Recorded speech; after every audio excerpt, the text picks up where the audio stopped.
A'udzu billahi minasyaitonir rajim. Bismillahirrahmanirrahim. Assalamualaikum warahmatullahi wabarakatuh.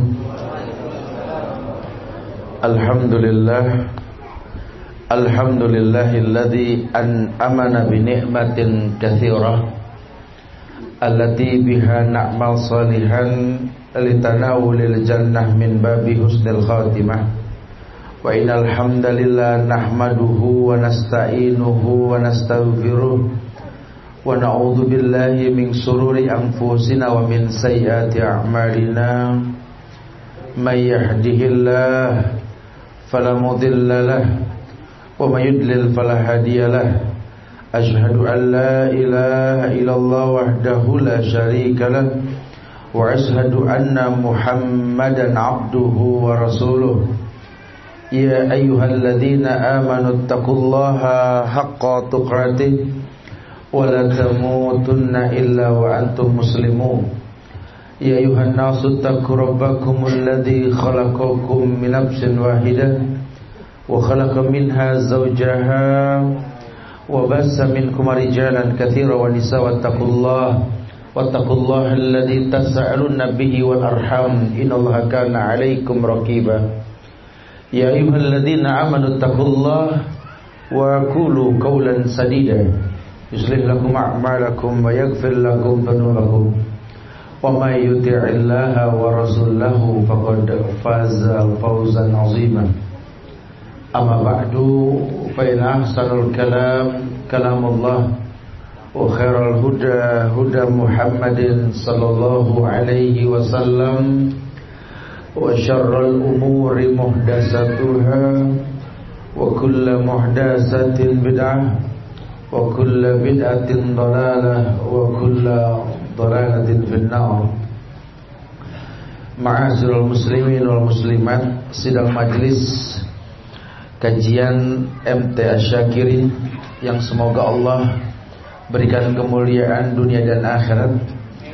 Walhamdulillah, izin Allah kita bisa berkumpul kembali di tempat ini di waktu dan hari yang berbeda dengan tujuan yang sama.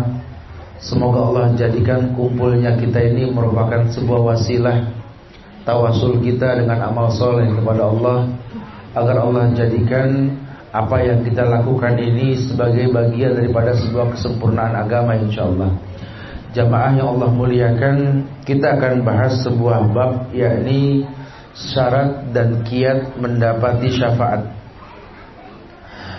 Kita menginginkan sekali hidup yang sesingkat ini di atas dunia, bukan tidak mampu untuk tazawwud. Karena ada ayat yang mengatakan wa tazawwadu fa inna khairaz zadit taqwa. Berbekallah kalian dan sebaik-baik bekal adalah takwa.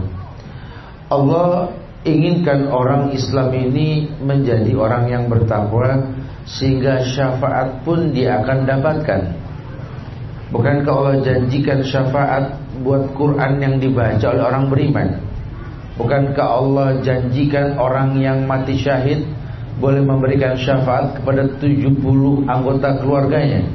Bukankah Rasulullah pun menjanjikan syafaat buat umatnya? Tetapi kan tentu ada syarat. Ada syaratnya. Tidak mungkin dapat sebuah kebaikan dari Allah tanpa syarat yang telah Allah tentukan. Maka ulama ini membuat syarat-syarat tersebut beragam. Cuma dasarnya adalah ini berkait dengan hubungan orang yang diberikan syafaat kepada Allah. Maka ulama mengatakan bahwa sesungguhnya syafaat yang kau akan dapatkan dari Allah ini betul-betul berkait dengan keimanan yang kau miliki. Sampai kalau Quran saja memberikan syafaat, kata Rasulullah, innal Quran ya'ti yaumal qiyamah bisyafa'ah. Wa qala al-Quran ya Rabbi mana'tuhu an-nauma bil-lail fasyafi'ni fihi. Quran akan datang nanti di hari kiamat minta sama Allah untuk bisa memberikan syafaat. Ya Rabbi mana'tuhu an-nauma bil-lail fasyafi'ni fihi. Duhai Allah, aku Quran bikin orang ini enggak tidur malam karena baca aku. jadikanlah aku sebagai pemberi syafaat. Masya Allah. Ini indah sekali. Orang Islam diberikan setiap langkahnya itu bertabur kemuliaan. Orang Islam itu betul-betul bak lebah, yang aktivitasnya itu terkesan sangar dan radikal, padahal kelembutan yang dipertontonkan. Lihat lebah. Lebah itu numpang cari makan di pohon orang, tapi dia dapat untung makanan, tapi nguntungin pohon dan orang yang punya pohon. Lebah itu tidak mungkin merusak daun dan ranting lah. Nggak ada kita baca di headline news gitu ya, bahwa telah ditemukan sekelompok lebah merusak pohon, mematahkan batang, udah nggak ada gitu. Yang dimakan lebah itu sari dari kembang, yang terkadang proses pengambilan sarinya itu menjadi sebuah penyerbukan. Maka kalau nggak ada lebah nggak jadi itu buah. Itu lebah kalau hinggap di sebuah batang, aman dah yang punya batang. Betul. Ya kalau pohon jambu, cincalok gondrong dan itu ada sarang lebahnya, sarang tawonnya, aman. Nggak ada yang berani nyenggol dah kalau nggak benjol. Ya. Padahal ini lebah, ini tawon ini nggak menakutkan, cuma sudah image orang lebah menakutkan ya. Sampai saya nggak tahu lah kalau daerah Cipondo kemari lah ya. Kalau daerah saya Ciledug Kebayoran sono tuh dulu punya ciri khas tuh. Kalau ada lebah, kita pahit, manis. Sekarang saya baru sadar, emang lebah paham pahit gitu. Kita sering kayak begitu ya, membuat image buruk. Padahal Allah saja memuliakan lebah dalam Quran kan, Masya Allah. Iya, orang beriman seperti itu. Orang beriman itu betul-betul orang yang memiliki manfaat buat banyak orang. Sampai Rasul mengatakan khairun nas anfa'uhum linnas. Sebaik-baik manusia itu yang paling bermanfaat buat manusia lainnya. Manusia ditunggu syafaatnya siapa? Orang yang mati syahid, orang-orang yang berbuat baik. Banyak sekali kemuliaan yang Islam tawarkan. Nah jamaah yang Allah muliakan, ternyata ini bukan begitu saja didapatkan. Ulama memberikan nasihat yang pertama, hendaklah orang yang ingin mendapatkan syafaat, yakni merapikan hubungannya dengan Allah. Merapikan hubungannya dengan Allah. Ya berkait dengan orang yang meninggal dalam keadaan la ilaha illallah, dakhalal jannah. Dakhalal jannah sababnya syafaat nanti. Bagaimana menjadi orang yang mengenal Allah, yang tahu kalau Allah sendiri yang mengatakan ana agna syurakai ani syirki man amila amalan asyraka fi ghairi ma'i taraktu asyirkahu. Aku ini sekutu yang paling suka disekutui kata Allah. Tapi kalau ada orang yang bersekutu denganku namun bersekutu dengan yang lain, ku tinggalkan persekutuan ini dan ku tinggalkan orang tersebut, tidak ada manfaatnya. Tolong merapikan hubungan kita sama Allah, sampai kita mengerti sekali bahwa surga yang kita hayalkan bukan begitu saja kita raih. Karena Nabi mengatakan huffatil jannah bil makari wa huffatin nar bisyahwah. Bukankah telah diperjelas bahwa surga yang kalian hayalkan dengan berbuat sesuatu di atas dunia yang singkat waktunya ini bil makari, dihiasi dengan sesuatu yang kau benci.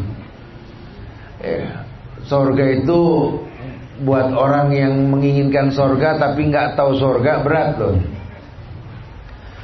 Ya, kalau orang yang betul-betul kenal Allah, dia tahu wa makana lil mu'minin wala mu'minatin idza qadallahu wa rasulahu amran ayakuna lahumul khiyaratu min amrihim.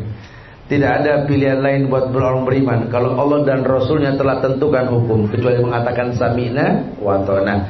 Dia setting hidupnya dengan syariat, bukan dia paksa syariat untuk ngerti cara hidup dia. Dia paksa dirinya. Dia paksa dirinya untuk mengerti bahwa dia tercipta untuk sebuah syariat. Maka biar bagaimanapun dia belajar menerima takdir. Makanya Ibnu Taimiyah mengatakan dalam kitab Tazkiyatun Nafsnya, beliau mengatakan bahwa takwa itu 3. Ketika kau melakukan perintah Allah, menjauhkan larangannya, dan menerima ketetapannya. berhusnuzon pada setiap takdir yang telah Allah tentukan. Karena Allah nggak main-main. Allah ciptakan kita tuh nggak main-main loh. Allah mudahkan kita punya rumah di seputar Cipondoh, Ciledug, Tangerang lah. Nggak main-main loh. Jangan banyak mengeluh. Saya sebenarnya sih berdoa sih pengen tempat di mana Ustaz.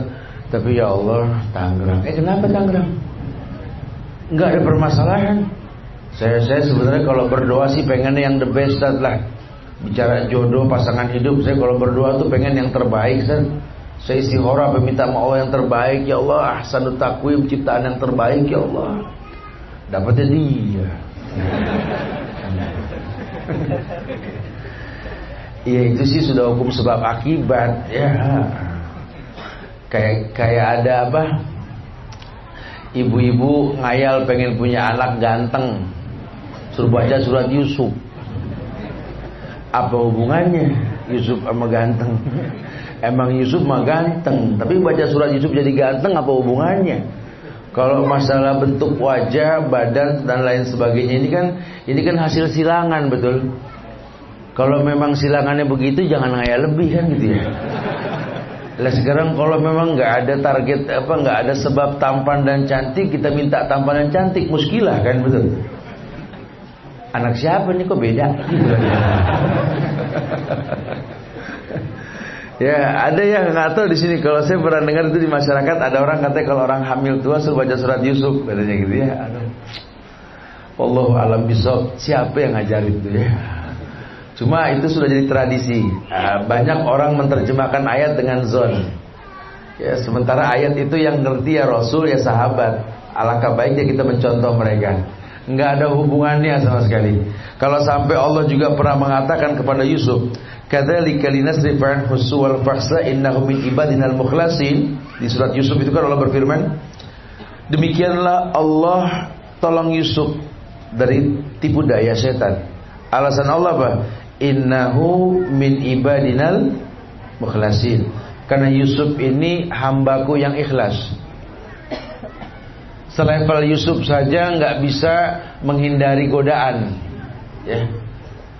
Wa ma ubarri'u nafsi inna nafsa la'amaratum bisu. Aku tidak pernah merasa suci kata Yusuf. Aku tidak pernah merasa tampan. Lawang memang dunia mengakui ketampanan Yusuf. Nabi yang bilang, aku berjumpa di langit yang keempat saudaraku Yusuf. Kulihat di wajahnya sepertiga kecantikan dunia. Ganteng Yusuf adalah. Nabi yang ngomong. Tapi Yusuf pun mengakui dirinya wa ma ubarri'u nafsi. Inna nafsa la'amaratum bisu.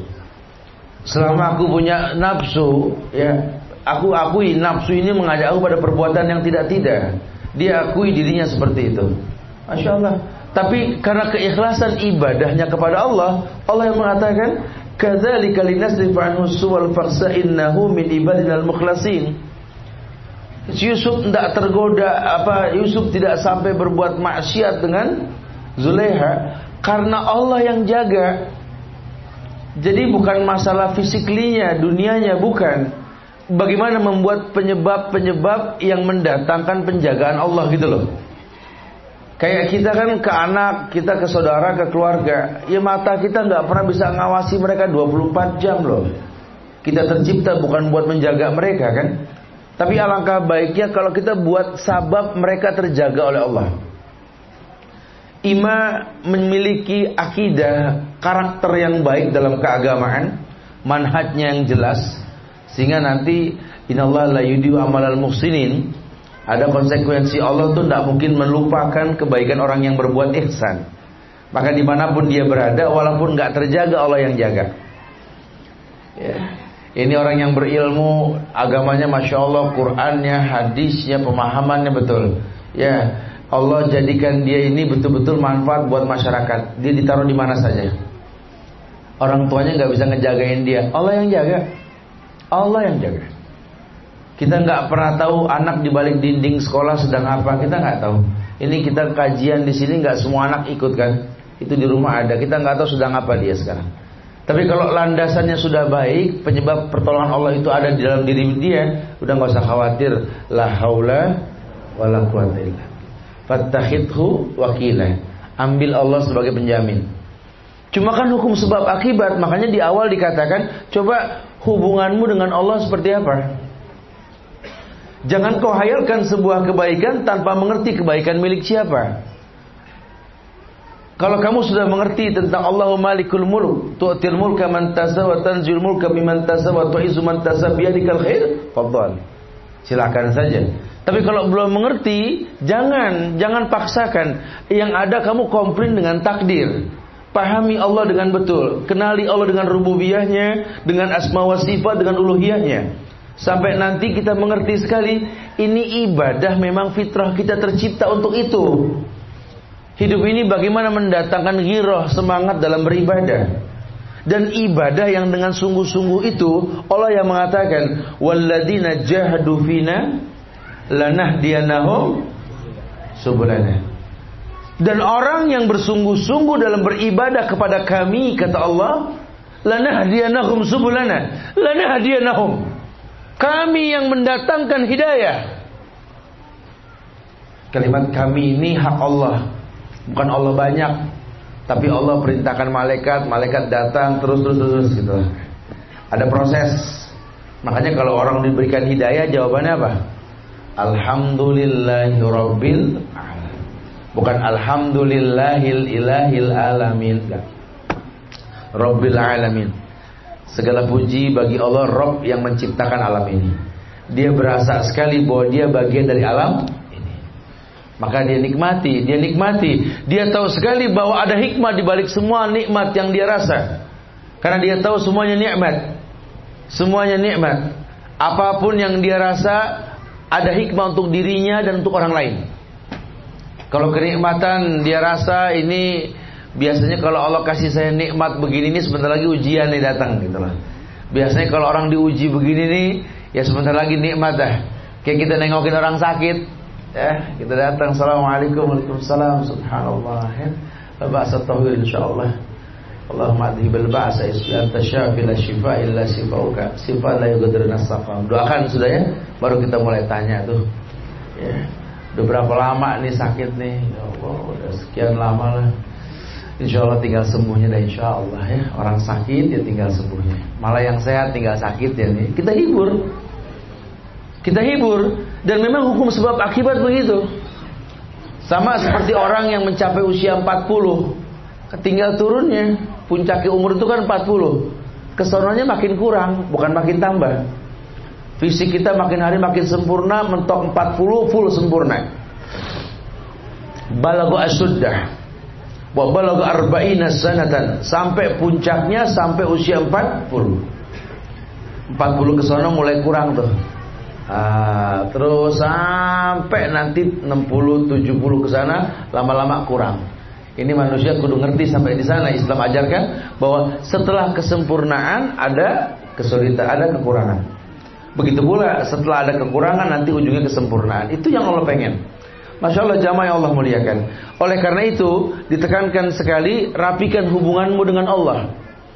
Terserah, baik menghafal nama Allah, mengerti rububiyahnya, asma wa sifat dan uluhiyahnya.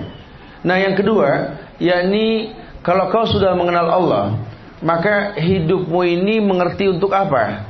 Kau akan membuat sebuah protektor diri dengan banyak beribadah kepada Allah.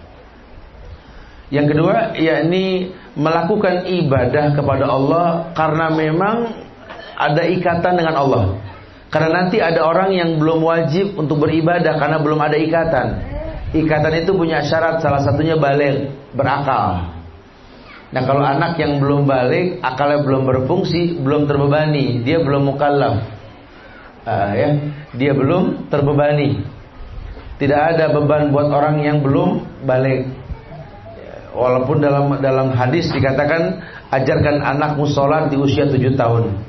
10 tahun gak sholat pukul. Bukan terjemahan pukul itu pukul beneran, bukan ya. Karena umur 10 tahun gak sholat gak dosa. Lebih ditekankan akan maknanya bahwa tidak mungkin dia meninggalkan sholat kalau dibiasakan sholat selama 3 tahun 7 sampai 10. Ada kebiasaan mencetak diri maupun generasi yang akan datang untuk biasa beribadah. Dan salah satu kemuliaan Islam itu, agama ini butuh kebiasaan. Terbiasa kita berbuat sebuah kebaikan, ketika kita nggak berbuat kebaikan kayak ada yang hilang. Ya kayak teman-teman sahabat sekalian di MTA Syakirin ini punya rutinitas memanfaatkan waktu libur untuk kajian, atau Sabtu Ahad kajian, atau waktu yang antum atur sendirilah. Rutin antum melakukan. Kemudian sesekali antum nggak melakukan kayak ada yang hilang. Agama ini butuh kebiasaan. Terbiasa berbuat sebuah kebaikan, maka menjadi orang yang baik. Ya, biasakan beribadah. Biasakan berbuat kewajiban. Yang paling standar rukun Islam dah tuh. Merevisi syahadat setiap pagi, zikir pagi petang, raditu billahi rabba wa bil islami dina wa bi Muhammadin nabiyya wa rasulah. Salat 5 waktu. Ya. Puasa di bulan Ramadan sebentar lagi nih. Zakat, kemudian umroh atau haji yang pertama. Ini umroh kan hukum wajib hukumnya. Iya. Ini kelima hal ini mau tidak mau kita akan melakukan. Makanya di dalam kitab Fawaidul Fawaid, Al-Alama Ibnu Qayyim Al-Jauziyah menjelaskan tentang makna hakikat syariat. Beliau mengatakan bahwa di situ Allah menjelaskan adanya kewajiban yang Allah perintahkan atas dasar kesenangan orang dan atas dasar kebencian orang. Artinya kalau Allah sudah turunkan syariat, itu ada orang yang senang, ada orang yang kesel. Ya, contoh sholat lah. Sholat ini kalau buat orang yang betul-betul selevel Bilal bin Rabah, mendengar waktu sholat sudah masuk, itu bahagia banget. Sampai Bilal itu dikatakan sama Rasul, ya Bilal, ij'al sholataka rohatan lak. Bilal, jadikan sholatmu istirahatmu. Kalau Bilal lewat, Nabi selalu bilang, ya Bilal, arihna bis sholah, arihna bis sholah. Bikin kami rileks dengan sholat, istirahatkan kami. Mereka orang yang bekerja, yang mereka tahu istirahatnya sholat. Nikmat sholat. Tapi kalau buat orang yang nggak tahu itu, sholat berat. Kerjaan numpuk, nggak beres-beres. Ya Allah, ini gimana ya Allah? Allahu Akbar. Ya Allah, azan lagi. Aduh. Wah, kacau nih muadzin. Muadzin dibilang kacau. Kata muadzin, saya cuma disuruh. Enak kacau.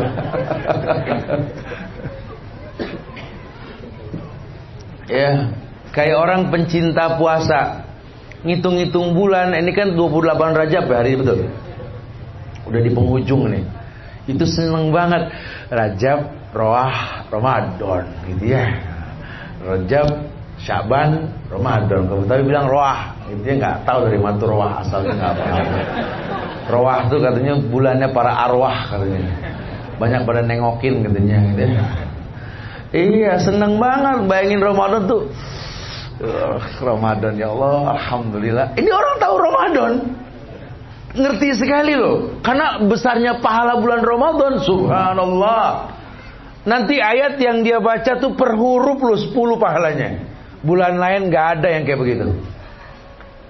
Di bulan Ramadan diberikan kebahagiaan buat orang yang puasa. Salah satu kebahagiaan yang tidak dimiliki oleh orang yang tidak puasa. Apa? Bahagia menjelang berbuka. Oh, gak ada yang ngerasain kecuali yang puasa. Orang kalau udah mulai buka, cakep-cakep mukanya. Nggak ada yang jelek ya. Kalau pagi Ramadan kita ketemu orang pada tuh muka senep semuanya. Temunya pada asar bagus-bagus udah. Baik tat. Lagi seneng, buka tat, buka.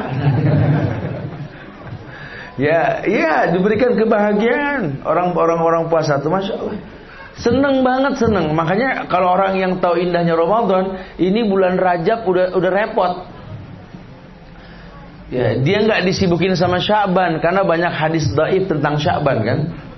Ya, berkaitan dengan berziarah di bulan Sya'ban, nyekar di bulan Sya'ban, kemudian melakukan nisfu Sya'ban dan lain sebagainya, ini nggak ada dalilnya.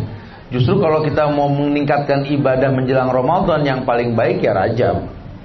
Rajab itu bulan Allah. Memang tidak ada pengkhususan puasa Rajab, tidak ada. Tapi berpuasa di bulan Rajab boleh. Senin Kemis Yaumul Bid itu bagus. Silakan yang mau ya.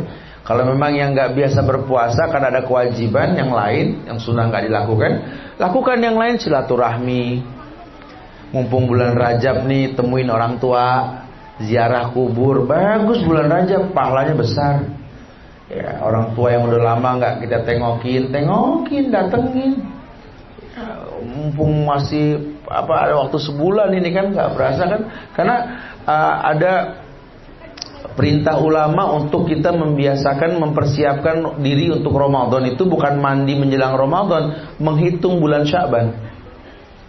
Ini awal Sya'ban ketemu pertengahannya. Kita terakhir puasa itu sunnah, yakni Yaumul Bid 13, 14, 15. Kesanahnya sudah makruh, kecuali yang shaumud dahr, kecuali yang puasa rutin. Biasa Senin Kemis, seumur umur silahkan. Misalkan hari ini Rebo, besok Kemis, jatuhnya Ramadan, hari ini masih boleh puasa. Buat yang shaumud dahr. Tapi kalau buat yang nggak biasa, makruh. Cukup Yaumul Bid saja. Kesananya ndak ada. Kecuali orang yang bayar hutang tetap hukum wajib. Makanya ini banyak juga orang nih kalau udah mulai bulan Ramadan, mau jelang Ramadan ini bulan Sya'ban, tentunya banyak yang rajin puasa. Tumben pada rajin, ancang-ancang. Puasa ancang-ancang riwayat siapa?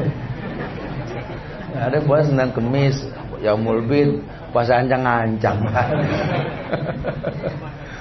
Supaya nggak kaget dan nggak ada, sudah nggak ada. Jangan terbebani. Sumu li ru'yati wa aftiru li ru'yati. Sudah, pokoknya puasa itu simple. Puasa dengan melihat bulan, berbuka pun dengan melihat. Simple sekali. Jangan terbebani, jangan, sudah. Terus kalau ntar sakit, ya nggak usah puasa. Fa'iddatu min ayamin ukhar, bayar. Yang nggak boleh bayar orang nggak puasa apa? Yang sengaja. Nggak ada badal buat orang yang sengaja, dosa besar. Yang ada taubat. Jadi jangan terbebani dengan Ramadan. Orang hamil boleh puasa nggak, Ustaz? Boleh. Wa antasumu khairun lakum, kan? Puasa itu baik. Tapi ketika dia menjalaninya dia nggak sanggup, dia boleh membatalkan, cukup bayar fidyah. Atau dia sengaja membatalkan karena cuma khawatir bayinya ini nggak sehat karena dia nggak makan. Dia bayar puasa, bayar fidyah. Tapi kalau dia rasa memang dia nggak sanggup, nggak ada dalil yang mengatakan sumu tasihu, puasa niscaya kau sehat. Dhaif itu hadis. Bagaimana orang bisa mengatakan puasa itu sehat? Sementara ada ayat yang mengatakan wa in kuntum maridun aw ala safarin fa iddatu min ayamin ukhra. Kalau kalian sakit atau dalam keadaan safar, gak usah puasa, bayar dia akan datang.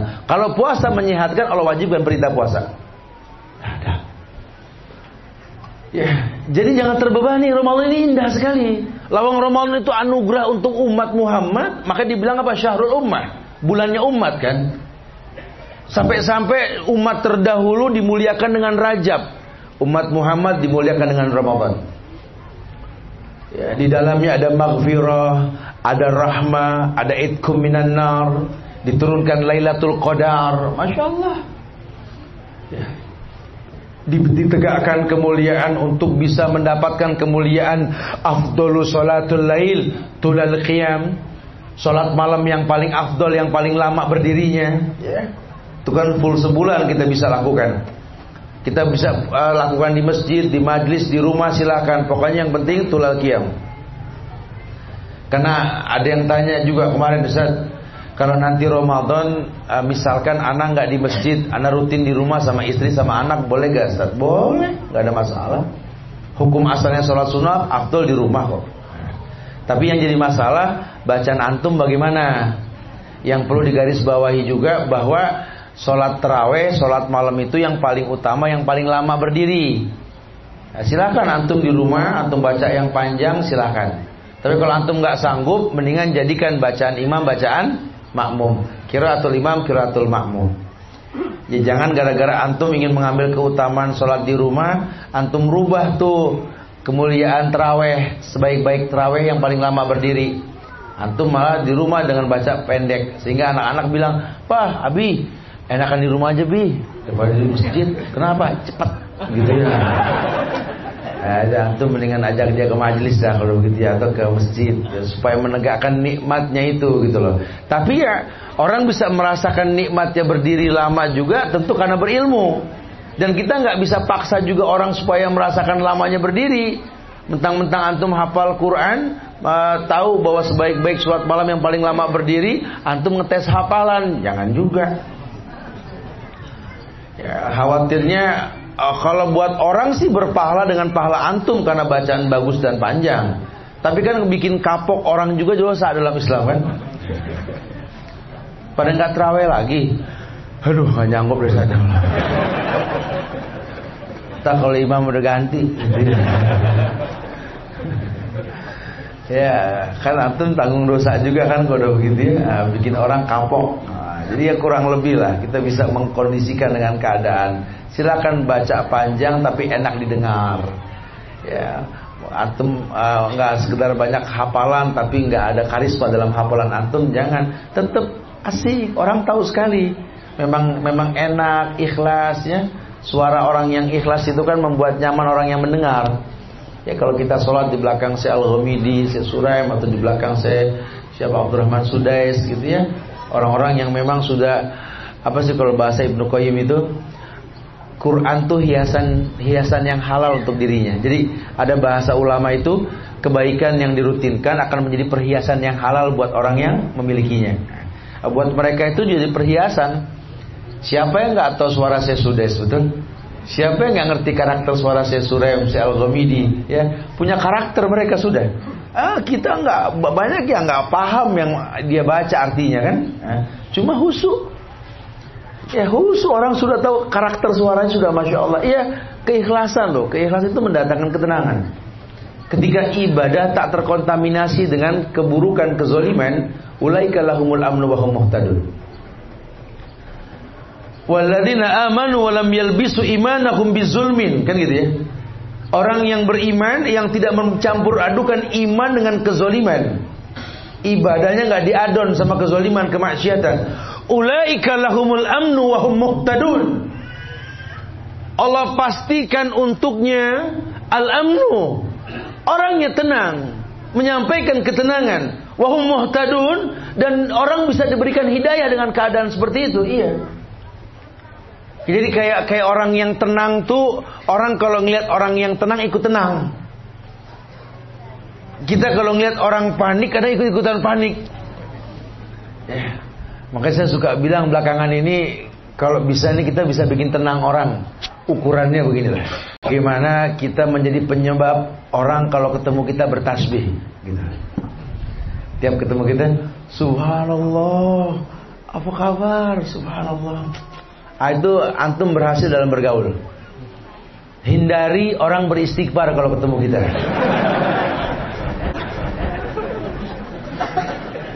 Ya, tiap ketemu astagfirullah dia datang. Suruh tobat dari orang berkurang. Ente ada kabel yang koslet gitu. Ya. Jadilah anak yang membuat orang tua bertasbih. Jadilah orang tua yang membuat anaknya bertasbih. Jadilah sahabat yang membuat sahabatnya bertasbih. Ya, tapi bukan direkayasa.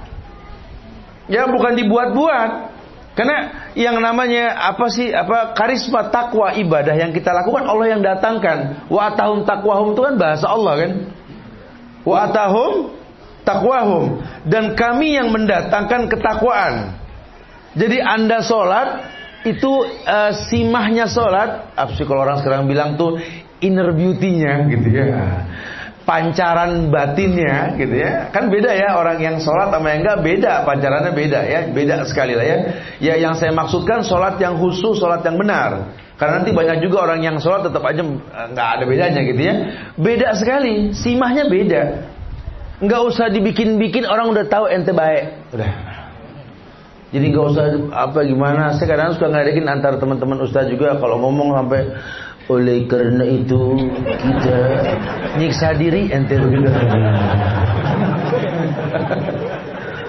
Sampai dimirip-miripin oleh Yarham Jainuddin, Masya Allah. Jadi diri sendiri udah gitu. Enak kita ngomong pakai bahasa Cikokol, betul ya. Jangan ngomong pakai bahasa Bayoran, bahasa apa adanya ya. Masya Allah. Simah tuh timbul. Orang kalau rajin sholat, yang namanya sholat itu kan fitrahnya apa sih? Tanha anil faksawal. Insya Allah kalau sholatnya betul, dia tuh enggan berbuat keji dan mungkar.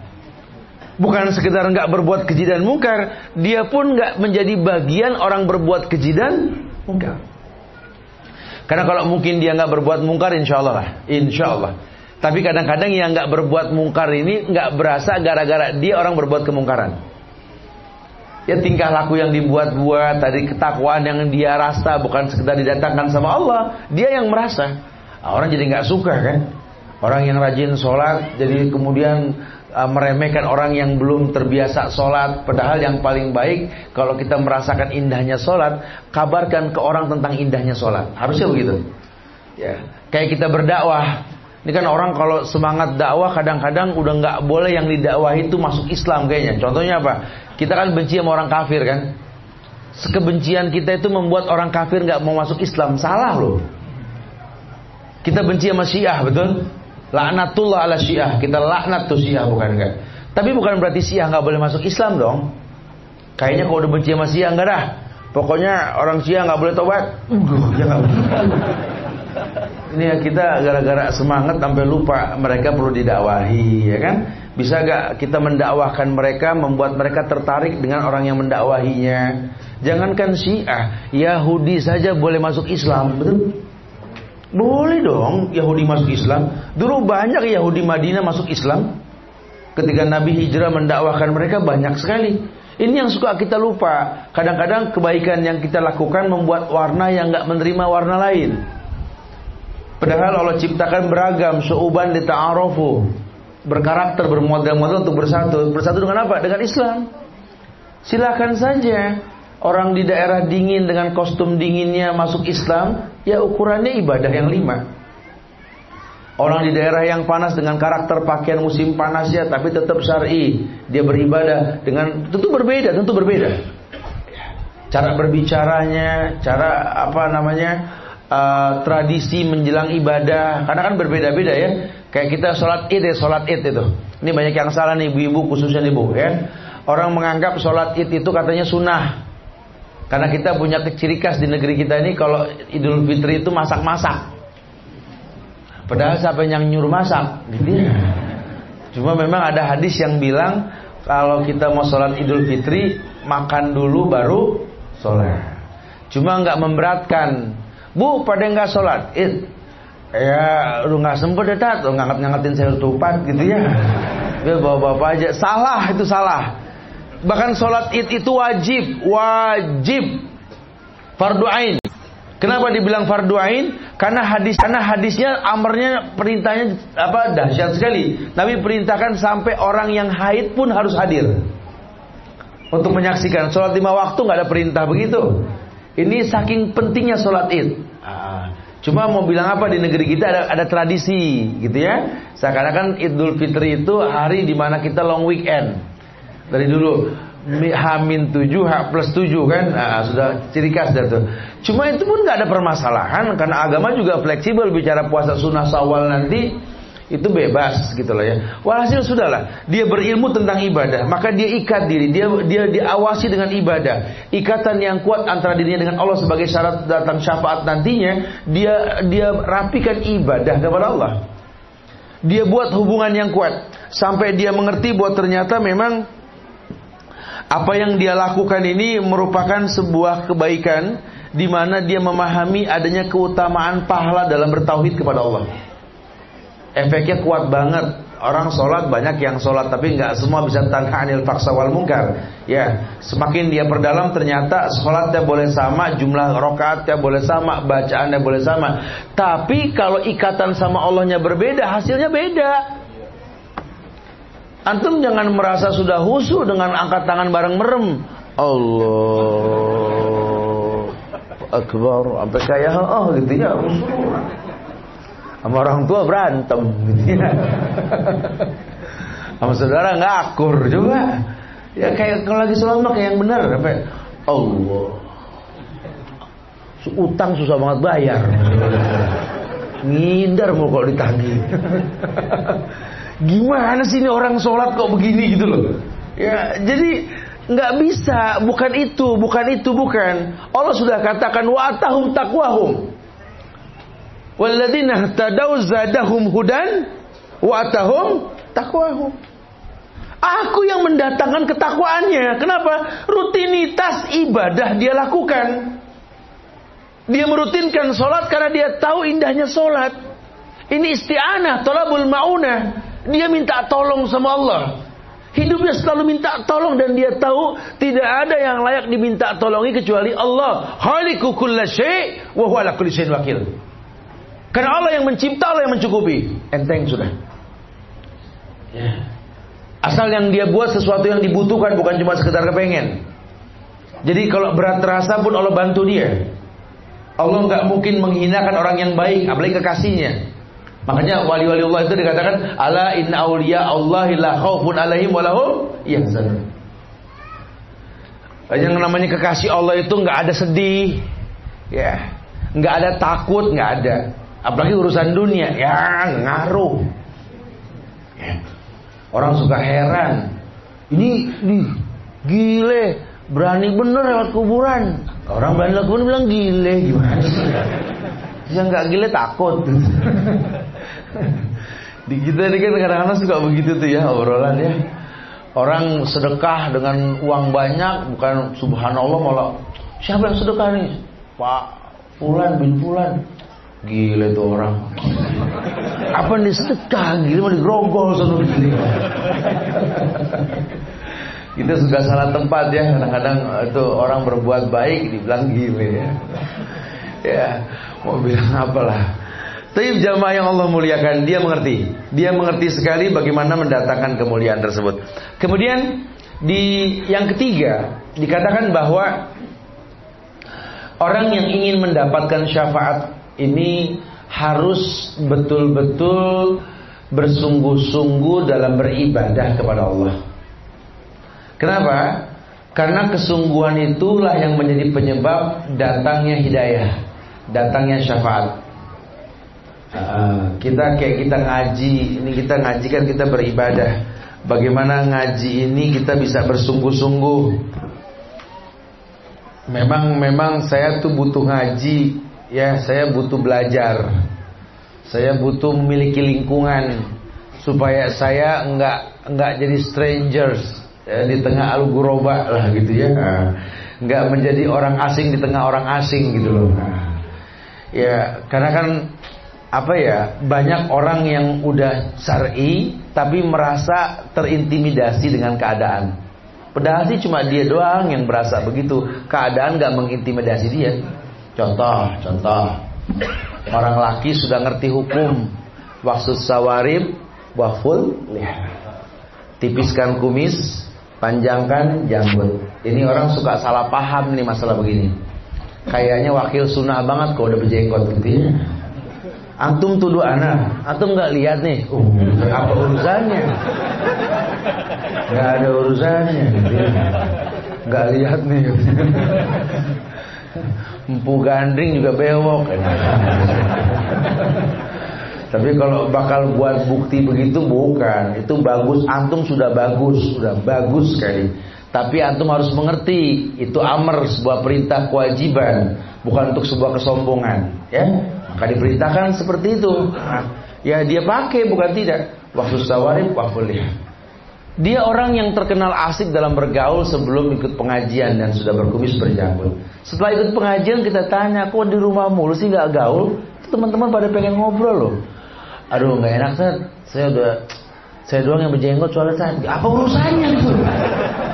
Gaul, jenggot nggak gaul gimana sih?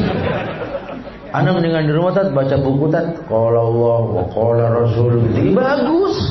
Tapi bergaul loh, tingkah laku kita perlu ada gitu loh. Ibu-ibu sekarang nggak mau kenal sama tetangga sih ya, nggak mau belanja sama tukang sayur, nggak enak cuma saya doang yang kerudungnya panjang. Itu ada loh. Orang menjadi asing di tengah sebuah kebaikan. Ini nggak boleh, di Islam nggak boleh seperti itu. Ya, akhirnya apa? Akhirnya orang nggak tahu kebaikan itu apa. Nah, contoh yang secara umum lah, kajian. Ini kita kajian sunnah dan diakui. Ini aparatur negara sudah mengerti tentang mulianya sunnah. Ya di atas di kementerian, pejabat sudah tahu indahnya sunnah. Bahkan hampir setiap perusahaan-perusahaan tambang yang besar di Indonesia ini menggiring ustadz untuk bisa menyampaikan dakwah kepada karyawannya. Sudah diterima tapi kita masih kalah sama ahlul bid'ah. Yang bikin dosa pakai baliho. Warahmatullahi wabarakatuh. Alhamdulillah, hadirilah peringatan Alhamdulillahilladzi amana bi ni'matin peringatan ini dalam tanda kurung semoga dengan perbuatan bid'ah ini Allah muliakan kota kita. Amin. Wa innal hamdalillah nahmaduhu wa nasta'inu. Bikin dosa pakai baliho. Antum kajian sunnah, Qur'annya jelas, hadisnya jelas. Via broadcast biru lagi tulisannya sampai di mana susah kita baca.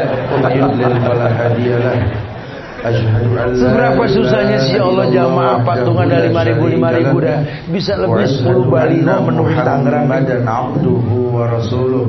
Kapolresnya sudah hebat tuh ngerti sunnah.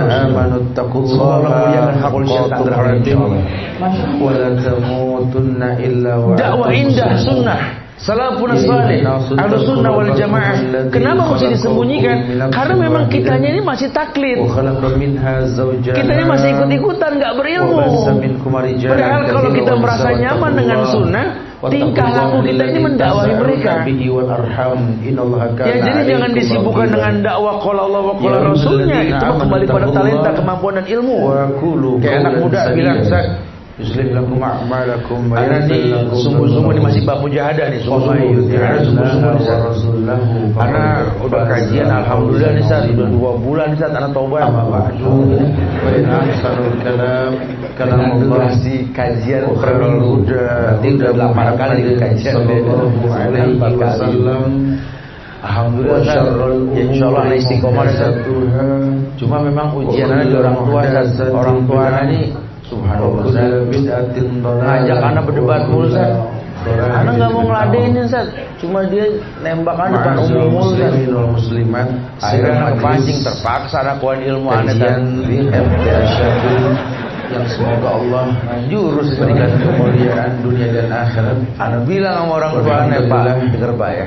Izin yang lain coba dengar ya. Kita kalau Allah bisa berkumpul kembali di tempat ini. Anak sampaikan dalil tadi. Mereka diam seribu bahasa dan tidak bisa berkata-kata tujuan yang sama.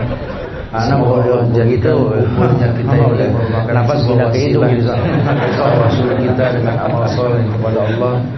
Agar Allah anak tinggal dan pas orang tua nggak bisa ngomong ini pas dia tinggal orang tua ngomong ke yang ada di situ agama insyaallah. Ternyata orang tuanya nggak paham.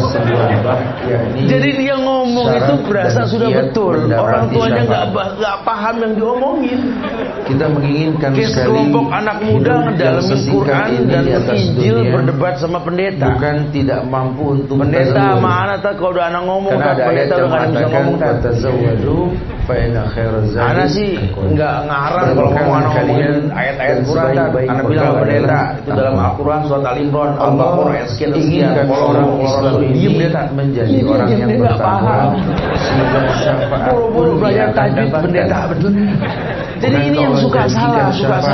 Buat Quran justru dakwah yang paling indah tuh dengan tingkah laku gitu. Allah janjikan ketika engkau mendalami agama, kemudian tingkah lakumu menjadi baik dengan agama. Kenapa? Yuzhirahu 'ala dini kulli. Karena Islam ini mewarnai. Orang yang tadinya bergaul asik, punya talenta, punya anak buah, setelah dia masuk Islam, paham sunnah, kata Nabi apa? Aslim, taslam. Aslim, yu'tikallahu ajraka marratain kan gitu. Ya kalau orang yang punya anak buah masuk Islam untungnya 2, Islam dirinya, Islam anak buahnya kan.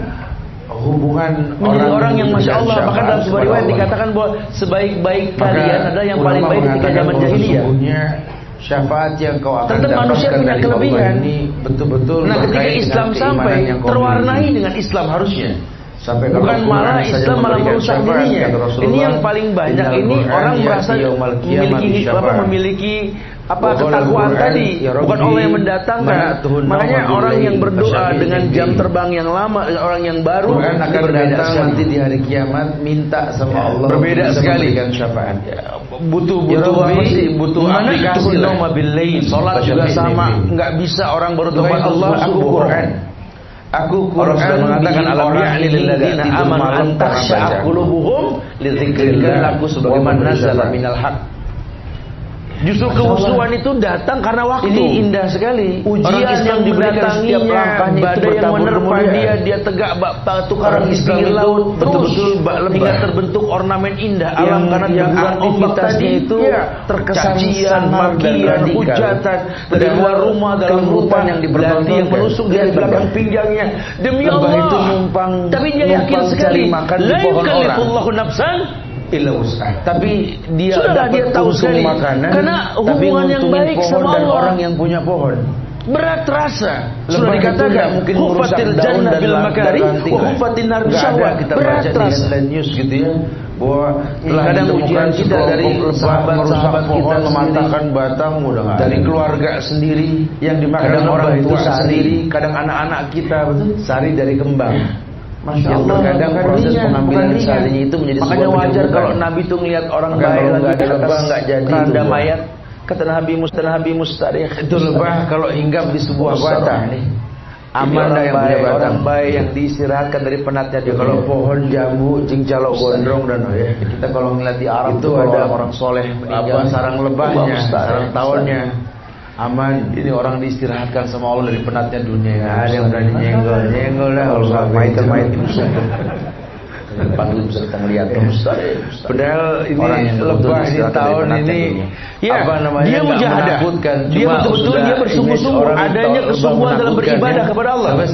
Dia tahu sekali bahwa hidayah yang dia inginkan pada setiap hal yang dia inginkan tidak mungkin datang dengan kesungguhan. Kalau ada lebah, sehingga bagaimana caranya mendatangkan kesungguhan nih? Ngecas. Jadi baterainya full gimana nih? Kita yang tahu itu berkait dengan naik turunnya iman kan? Naik dengan ketaatan turun karena kemaksiatan. Kalau iman naik dengan ketaatan, bagaimana hari-harinya ini menjadi penyebab datangnya ketaatan? Ya, orang beriman caranya Anda yang mengerti. Apa orang beriman itu betul-betul orang yang memiliki manfaat buat banyak orang. Sampai Rasul mengatakan khairun nas menjadi sahabat Quran linnas. Sebaik-baik manusia itu yang paling bermanfaat buat manusia lain, atau membuat sebuah momentum yang selalu mengingatkan kepada kebaikannya. Siapa orang yang mati syahid, banyak bersyukur, dia langsung orang yang berbuat baik, dia cari orang banyak susah sekali kemudian yang saya tawarkan. Orang susah yang dikasihkan ternyata atau dia menjadi bagian dari bantuan itu saja didapatkan dari orang-orang yang ada. Pulang memberikan nasihat dia buat sendiri. Hendaklah sampai dia tahu sekali ternyata memang ini harus dimulai. Ya ini harus membuat tempat-tempat yang mendatangkan hidayah. Nah setelah dia tahu merapikan itu merupakan dengan sebuah kemuliaan mendatangkan hidayah, baru kemudian dia menjadi orang yang keadaan la ilaha illallah dakhalal jannah. Jadi nggak langsung nggak langsung orang itu bisa tunduk dan patuh. Bagaimana menjadi orang yang mengenal Allah, orang yang kadang-kadang yang tahu kalau Allah sendiri yang mengatakan ana tentang orang yang meremehkan man amila amalan asyraka fi ghairi dengan sesuatu yang haram. Aku ini sekutu yang paling suka disekutuhi kata Allah. Tapi kalau ada orang yang bersekutu denganku namun bersekutu dengan yang lain, ku tinggalkan persekutuan ini dan ku tinggalkan orang tersebut dan masuk neraka karena lalat yang suka mendengar. Tolong merapikan hubungan kita sama Allah. Ini sampai kita mengerti sekali bahwa maksudnya apa nih Rasulullah? Surga yang kita hayalkan bukan begitu saja kita raih. Karena Nabi mengatakan hufatil jannah bil makari wa hufatin nar bisyahwat. Bukankah telah diperjelas bahwa surga yang kalian hayalkan dengan berbuat sesuatu di atas dunia yang singkat waktunya ini syarat masuk ke kampung dihiasi dengan sesuatu yang kau benci, patung memberikan sesembahan. Surga itu hingga dua orang yang mau masuk, yang surga tapi nggak tahu surga berat. Kata yang nunggu patung nggak pura desa. Ya, kalau orang yang betul-betul kenal Allah, dia tahu wa makana lil mu'minin wala mu'minatin sesuatu pada patung itu. Allah wa rasuluhu amran ayakuna lahum khiyaratu min liburan nanti ini anak-anak tidak ada pilihan lain bagi orang beriman. Kalau Allah dan Rasulnya telah tentukan situs-situs mengatakan sami'na wa ta'na. Sejarah dia setting hidupnya dengan syariat. Mau masuk harus pakai baju. Bukan dia paksa syariat untuk mengerti cara hidup dia. Kembang. Dia paksa dirinya. Gitu. Dia paksa dirinya untuk mengerti bahwa dia tercipta untuk sebuah syariat. Saya suka bilang juga orang pengen sembuh. Maka biar bagaimanapun dia belajar menerima takdir. Apalagi sampai penyakit. Makanya Ibnu Taimiyah mengatakan dalam kitab Tazkiyatun Nafsnya, beliau mengatakan bahwa takwa itu tiga. Ketika kau melakukan perintah Allah, menjauhkan larangannya, dan menerima ketetapannya, berhusnuzon pada setiap takdir yang telah Allah tentukan. Karena Allah nggak main-main. Allah ciptakan kita tuh nggak main-main loh. Allah mudahkan kita punya rumah di seputar Cipondoh, Ciledug, Tangerang lah. Kita minta sembuh dari Allah. Main-main loh. Jangan banyak mengeluh. La syifa illa. Sebenarnya sih berdoa sih pengen tepat di mana saja. Tapi ya Allah, Tangerang. Kenapa Tangerang? Banyak yang kayak gini ada permasalahan.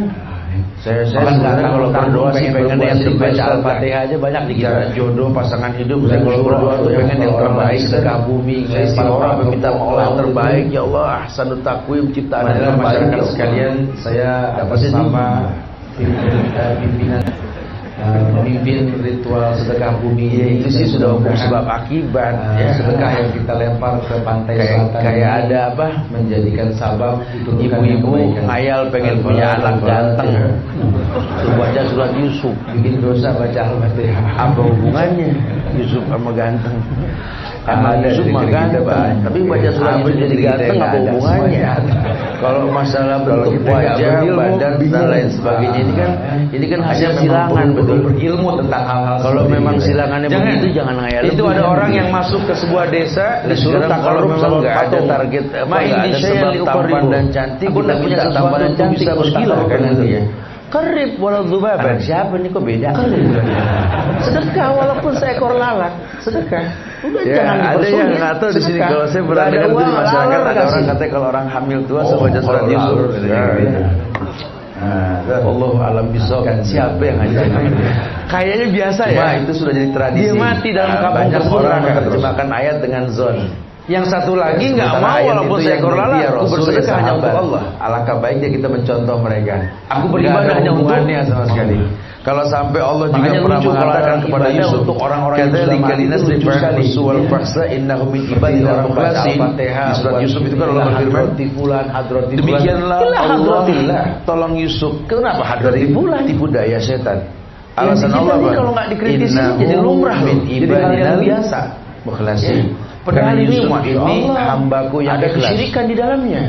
Nggak bisa selevel Yusuf saja nggak bisa menghindari. Sama saya suka ngingetin tuh ya, memperjelas bacaan buka puasa. Nggak ada hadis yang sahih tentang doa buka puasa kan. Aku nggak pernah merasa suci kata Yusuf. Dahabat doma. Aku tidak pernah merasa tampan. Wasalabatil dunia mengakui ketampanan Yusuf. Allah malaikat yang bilang itu umum. Aku berjumpa dengan tidak ada dalil tentang itu. Ya kalau dimaksudkan jadi bid'ah. Tapi kalau lihat di wajahnya seperti kecantikan, tapi bukan diikat sama puasa dan berbukanya. Bukan yang ngomong. Tapi kalau diperhatikan di TV, mengakui dirinya wa ma ubari. Sampai masyarakat anak-anak ini nggak tahu kalau yang namanya buka puasa itu terbenam matahari. Selama aku punya nafsu, bukan dengan azan. Aku akui nafsu ini dibiarkan anak-anak kita yang tahunya kalau buka itu dia akui dirinya seperti itu. Ya insyaallah. Makanya yang udah karena keikhlasan ibadahnya kepada Allah. Tadi kalau lagi pas buka puasa, kadzalika linas dan tingkat kecelakaan paling tinggi itu kan ketika berbuka. Ya teman-teman polisi bilang Yusuf tidak tergoda apa Yusuf tidak sampai berbuat maksiat orang untuk kebut-kebutan karena Allah yang jaga. Berarti buka. Udah aja belum. Jadi bukan masalah fisiklinya, dunianya bukan. Bagaimana membuat penyebab-penyebab yang mendatangkan penjagaan Allah gitu loh. Ini kita yang kita kan ke anak, kita ke saudara, ke keluarga. Ya mata kita kalau kita nonton mereka juga anak-anak pada gonta-ganti channel. Apa sih buat menjaga mereka kan? Tapi alangkah baiknya kalau kita buat patokannya mereka terjaga oleh Allah. Saya nggak ngebayang kalau mati lampu.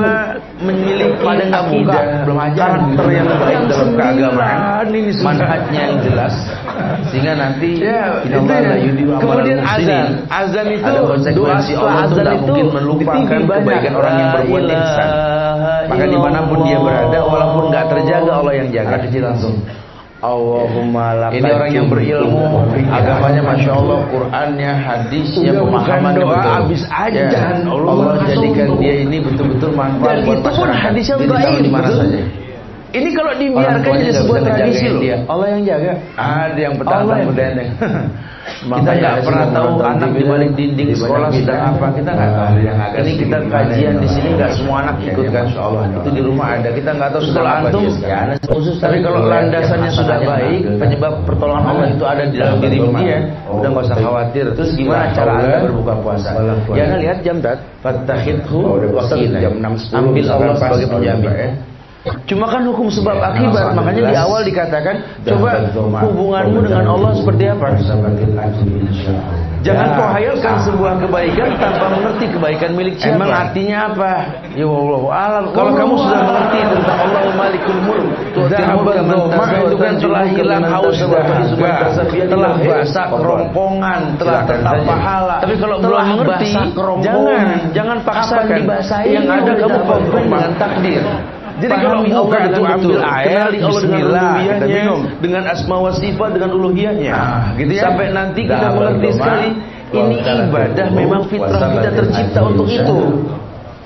Hidup ini bagaimana mendatangkan giroh, semangat dalam beribadah. Dan ibadah yang dengan sungguh-sungguh itu Allah yang mengatakan walladzina jahadu fina lanahdiyannahum. Ini sendiri pada agak dan orang yang bersungguh-sungguh dalam beribadah kepada kami, kata Allah, lanahdiyannahum subulana, lanahdiyannahum, kami yang mendatangkan hidayah. Semuanya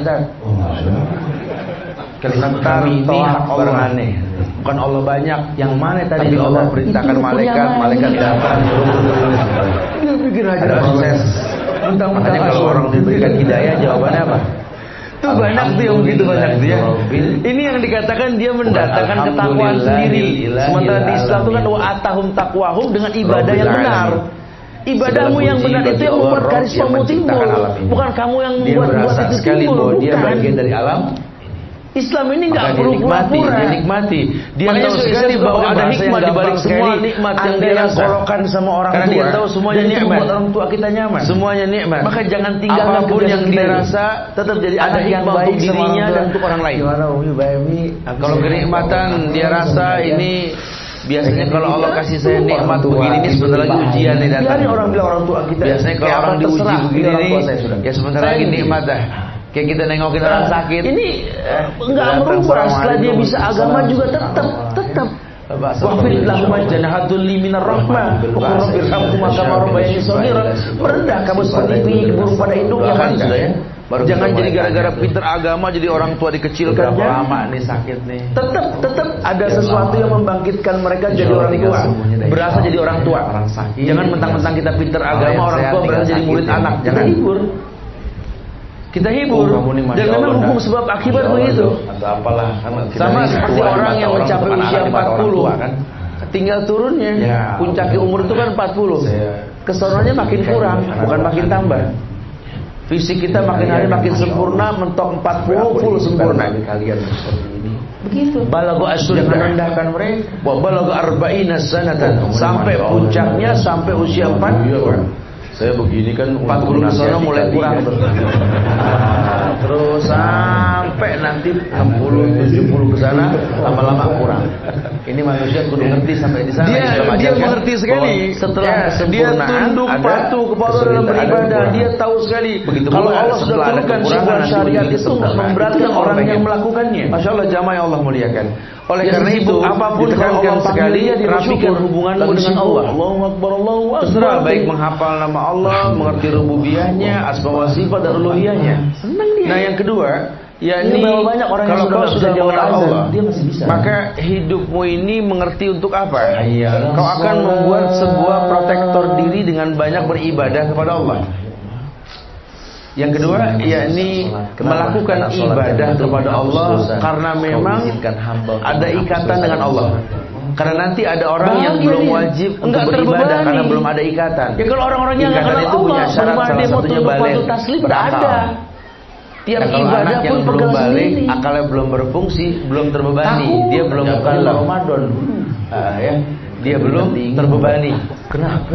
Tidak ada beban buat orang yang belum balik Ramadan kan. Walaupun dalam hadis dikatakan ajarkan anakmu sholat di usia 7 tahun. 10 tahun nggak sholat pukul. Bukan terjemahan pukul itu pukul beneran, bukan. Karena umur 10 tahun nggak sholat. Lebih ditekankan akan maknanya bahwa tidak mungkin dia meninggalkan sholat kalau dibiasakan sholat selama 3 tahun. 7 sampai 10. Lagi kalau ru'yatul hilal yang dia suka tuh ru'yatul hilalnya waktu ketika mencetak diri maupun generasi akan datang untuk biasa beribadah. Dan salah satu kemuliaan Islam itu agama ini butuh kebiasaan. Orang yang terbiasa kita berbuat sebuah kebaikan, ketika kita nggak berbuat kebaikan kayak ada yang hilang. Yang kayak teman-teman sahabat sekalian di Anda Syakirin ini punya rutinitas memanfaatkan waktu libur untuk kajian atau Sabtu Ahad kajian atau waktu yang antum atur sendiri lah. Rutin antum melakukan, kemudian sesekali antum nggak melakukan kayak ada yang hilang, kurang satu, enak. Agama ini butuh kebiasaan. Terbiasa berbuat sebuah kebaikan, maka menjadi orang yang baik. Tetap dia pegang syariat. Ya, apapun organisasinya, biasakan beribadah, Anda itu. Biasakan berbuat kewajiban. Yang paling standar rukun Islam itu. Puasa, merevisi syahadat setiap pagi, zikir pagi di atas raditu billahi rabba wa dia tunduk dan patuh, dia tahu sekali bahwa semua takdir yang Allah tetapkan pasti ada hikmah di balik puasa di bulan Ramadan sebentar lagi nih. Baru kemudian zakat, yang lainnya umroh atau haji yang pertama syafaat ini kita mengerti arti sebuah keridhaan. Kelima hal ini mau tidak mau kita akan melakukan. Ini orang yang makanya level takwa. Dia ridha dengan semua takdir yang telah Allah tetapkan dalam hidupnya. Kenapa? Karena hidupnya nggak Al-Alama Ibnu Qayyim Al-Jauziyah menjelaskan tentang makna tapi selalu dia paksa dirinya untuk bermanfaat buat orang lain. Beliau mengatakan bahwa di situ kalau dia datang di sebuah tempat, dia tahu dia bisa mewarnai adanya kewajiban yang Allah perintahkan. Orang yang seperti ini fleksibel bergaul kepada kesenangan orang gak khawatir dan atas dasar kebencian dia berani masuk. Artinya ditanya. Kalau Allah sudah turunkan syariat, kalau dia sudah menjawab, itu ada orang yang senang, ada orang yang kesal. Dia ikuti. Contoh sholat lah. Sholat apa sih yang membuat Anda meninggalkan orang yang betul-betul yang selevel Bilal bin Rabah? Bukan mendengar waktu sholat sudah masuk, itu bahagia banget. Sampai Bilal itu dikatakan sama Rasul, ya Bilal, ij'al sholataka rohatan lak. Karena hidup ini bukan matematik, tapi jadikan sholatmu istirahat gitu. Benar, dia berani. Kalau Bilal lewat, Nabi selalu bilang, ya Bilal, tidak arif Nabi sholat, arif Nabi sholat. Kan kita nggak ada yang bikin kami rileks dengan sholat, istirahatkan kami. Korupsi waktu. Mereka orang yang bekerja, yang mereka tahu istirahatnya sholat. Sekarang ada teknik korupsi kok yang nggak diketahui. Tapi kalau buat orang yang nggak tahu itu, sholat berat. Kerjaan mungkin aman dari mata orang, kan nggak aman dari mata Allah. Ini gimana ya Allah tahu sekali. Ya lamu khainatul ayun wa ma tukhfis sudur. Kalau sudah levelnya Allah itu bukan gerakan badan saja, matamu ngelirik berkhianat Allah tahu. Orang nggak ada yang tahu. Kita ngelirik gini, Allah tahu. Bahkan yang terbersih dalam hati kayak orang Allah pencinta tahu. Puasa. Makanya levelnya beda ya ibadah. Innamal a'malu binniyat wa innamal likulli imrin ma nawa. Semua tergantung niat. Rajab, semua tergantung niat. Maka level niatnya berbeda. Rajab. Tapi kalau buat orang yang sudah merutinkan sebuah ibadah kepada Allah, entah wajib maupun sunnah, ini yang dia tahu ya inilah perhiasan hidupnya. Banyak pada nengokin gitu. Sudah tersetting hidupnya, dia mau tidur jam berapa pun bayangin Ramadan tuh. Dia mau seberat apapun hari ini tetaplah baca Quran. Apa ngerti sekali loh. Karena besarnya pahala apapun silakan, enggak ada permasalahan. Nanti ayat yang dia baca tuh per huruf 10 pahalanya. Bulan lain enggak ada yang begitu. Fa innaka mas'ulun bi, kan begitu. Di bulan Ramadan diberikan kebahagiaan buat orang yang puasa. Salah satu kebahagiaan yang tidak dimiliki oleh orang yang tidak harus puasa. jadi pegawai negeri. Bahagia menjadi pegawai negeri. Oh, enggak ada. Enggak harus jadi pedagang, boleh jadi pedagang. Kalau udah mulai buka. Terserah. Tapi ingat, kamu bakal mati. Kalau sudah bicara mati, wala tamutunna illa pagi Ramadan kita ketemu orang pada yang penting jangan sampai nanti kamu diwafatkan kecuali dalam keadaan pada asal bagus-bagus. Silakan jadi pegawai negeri yang muslim, yang taslim. Silakan jadi pengusaha yang muslim, yang taslim. Lihatlah efek positif pada setiap ibadah. Diberikan kebahagiaan. Nah, orang dengan itu sehingga kita bekerja ini ukurannya ibadah. Makanya kalau orang yang tahu indahnya Ramadan sekedar nilai nominal bulanan atau minggu atau harian, bukan. Ya, kalau dia nggak disibukkan sama Sya'ban, karena banyak hadis dhaif tentang Sya'ban kan. Guru kritisi berkaitan dengan apa? Jangan sampai gara-gara kita kerja silaturahmi sama orang tua putus, kemudian melakukan nisbah kita kerja ini nggak ada dalilnya. Justru kalau kita mau meningkatkan ibadah menjelang Ramadan yang paling baik ya Rajab. Sayang banget Rajab itu karena bulan waktu Allah. nggak berulang. Lantas tidak ada khususan puasa Rajab di bulan Ramadan. Tapi berpuasa di bulan Rajab mungkin aktivitas kita justru banyak memfasilitasi orang di bulan Ramadan. Jadi kadang-kadang banyak orang yang biasa berpuasa karena ada kewajiban di bulan Ramadan sudah nggak dilakukan. Lakukan yang lain ngaji bulan Ramadan. Mumpung bulan Rajab ini negeri kita kan, kalau bulan Ramadan penutupan pengajian. Bagus bulan Rajab, pahalanya besar. Penutupan itu kan Ramadan. Orang tua yang udah lama nggak ada yang ngaji sakit, ngapain pada nyolong. Mumpung masih tidur. Justru Ramadan itu kencengin. Karena ada. Ya oke lah kita hentikan pengajian jamaah begini karena mungkin pagi orang lelah mempersiapkan pagi ini untuk Ramadan. Tapi di rumah tuh kencengin baca menjelang Ramadan, menghitung bulan Sya'ban atau bikin momen-momen yang tepat buat berbuka, kita terakhir puasa dipersiapkan, ya beda umur 13, 14, 15. Kalau takjil kesananya sudah makruh, kemudian sholat, habis sholat kecuali yang iftar, kecuali yang puasa rutin iftar, akhirnya biasa Senin Kamis berantakan umur silakan. Anak-anak muda hari ini ber di mall-mall itu ya, boleh Ramadan, nggak ada yang masih boleh puasa, boleh. Ya silahkan saja, tapi jangan gara-gara buka puasa bersama kita nggak biasa makruh. Ini cukup diomongin saja. Kesananya tidak ada, kecuali orang yang bayar hutang tetap hukum wajib. Panjang antrian. Ini banyak juga orang nih kalau udah mulai bulan Ramadan. Makanya harus ngerti itu takjil sama iftar. Kalau takjil sebagai rajin. Puasa jadi minum, tumben pada rajin. Ancang-ancang, kemudian makan korma. Puasa ancang-ancang riwayatnya. Ustaz, emang kalau batalin air apa korma sih kan? Puasa Senin Kamis, korma dulu. Enggak usah ancang-ancang. Terjemahin aja tadi doanya apa? Udah abad doma. Enggak kaget, enggak ada, sudah enggak ada. Jangan terbebani.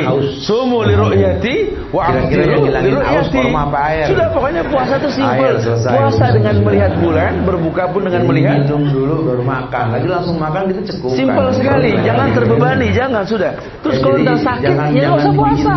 Kembalikan kepada ayamin kepada artinya. Bayar. Masya Allah.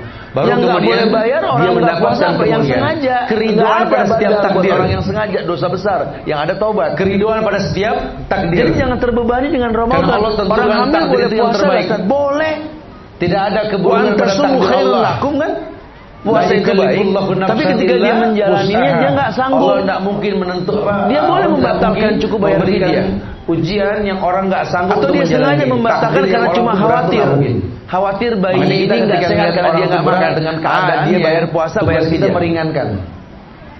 Tapi kalau dia rasa memang dia tidak sanggup di dunia, Allah ringankan dia. Tidak ada dalil yang mengatakan sumu tasihu puasa kita menolong sehat. Itu tujuannya satu karena Allah. Bagaimana bisa mengatakan puasa itu sehat? Sementara ada ayat yang mengatakan wa in kuntum maridun aw ala safarin fa iddatun min ayyamin ukhra. Apalagi orang kalian sakit atau dalam keadaan safar, enggak usah puasa, bayar dia akan rasa kalau puasa menyehatkan Allah wajib berita puasa. Tapi demi Allah, kalau semua karena Allah, kita tahu sekali memang Allah ciptakan. Jadi jangan terbebani, Ramadan ini indah sekali.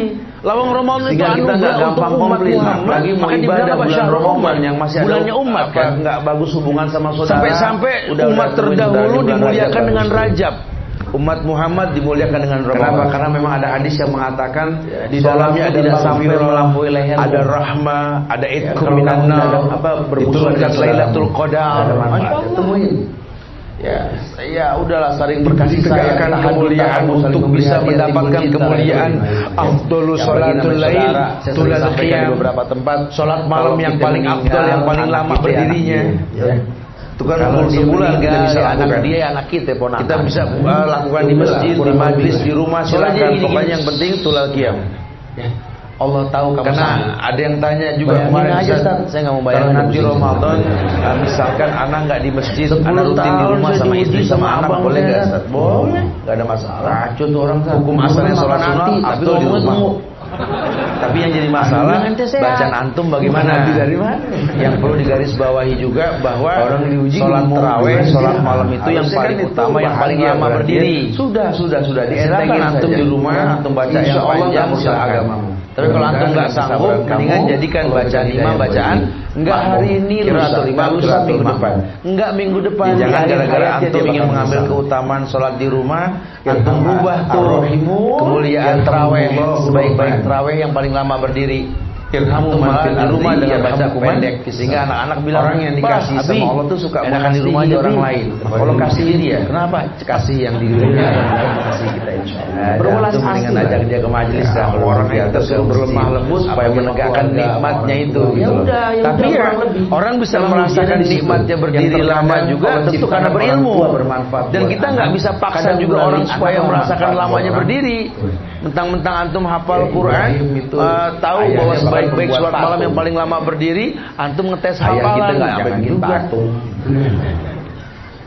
Khawatirnya kalau buat orang sih berpahala dengan pahala antum karena bacaan bagus dan panjang. Tapi kan yang bikin kapok orang juga dosa dalam Islam kan.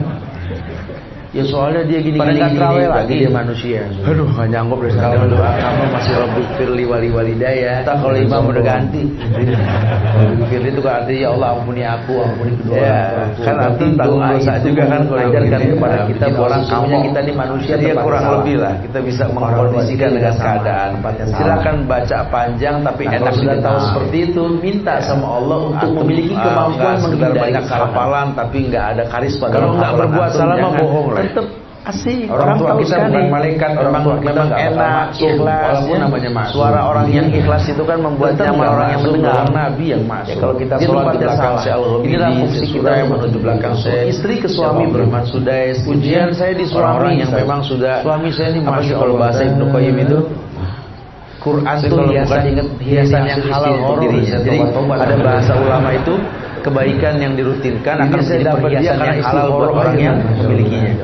Buat mereka itu jadi perhiasan. Ngulang-ngulang. Siapa yang nggak tahu suara Syekh Amro? Siapa yang nggak ngerti karakter suara Syekh Al-Ghamidi? Kalau seandainya dia punya karakter mereka sudah. Kita nggak begitu. Banyak yang nggak paham yang dia baca artinya kan.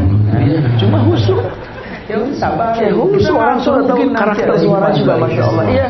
Ternyata melalui kalian berdua akan lahir seorang ulama. Ketika ibadah tak terkontaminasi dengan berdua akan lahir zaliman orang tua yang ulama. Atau melalui kalian ini akan datang orang-orang yang amanu wa lam yalbisu imanahum bizulmin. Berhusnuzan, ridho dengan yang beriman yang tidak mencampur adukan iman dengan kezaliman. Meridhoi takdir yang Allah telah tentukan karena Allah tidak mungkin kemaksiatan. Dia sekali tadi layu kalifadu nafsan illa usaha tuh nggak main-main. Allah pastikan untuknya. Memang Allah takdirkan sebuah kebaikan. Orangnya tenang, menyampaikan ketenangan, dia dapatkan ketentraman dan orang bisa diberikan hidayah dengan keadaan seperti itu. Iya. Karena menjadi orang yang diridhoi. Jadi kayak orang yang tenang tuh orang kalau lihat orang yang tenang ikut tenang. Kita kalau lihat orang panik kadang ikut-ikutan panik. Jannati. Makanya saya sudah bilang belakangan ini kalau bisa nih kita orang bisa yang diridhoi oleh Allah, ridho dan diridhoi. Gimana tingkah lakunya diridhoi dan efeknya membuat orang ridho. Ya gimana anak ridho punya orang tua kita atau kita ridho punya orang tua dia lah. Itu atau teman ridho punya teman kita lah. Senang aja. Jadi orang seperti itu kalau ketemu kita. Nanti banyak pintunya, yang lain pintunya. Entah kalau orang sudah seperti ini, senang bersholawat, mendapatkan syafaat Rasul kan. Orang yang seperti ini kemungkinan mati syahid, macam-macam mati syahid. Ya nggak harus berjuang di medan tempur. Jadilah anak yang membuat orang tua bertasbih. Dia bisa berjihad dengan menuntut ilmu. Jadilah mendakwahkan manusia, membantu orang tapi yang bukan direkayasa. Itu banyak banget. Nah kalau dia meninggal dalam keadaan jihad dia syahid. Karena yang namanya apa sih karisma takwa ibadah yang kita lakukan Allah yang datangkan. Ini yang menyebabkan dia memberikan bahasa Allah kan. Wa atahum turunkan syafaat orang seperti ini. Dan kami yang mendatangkan ketakwaan.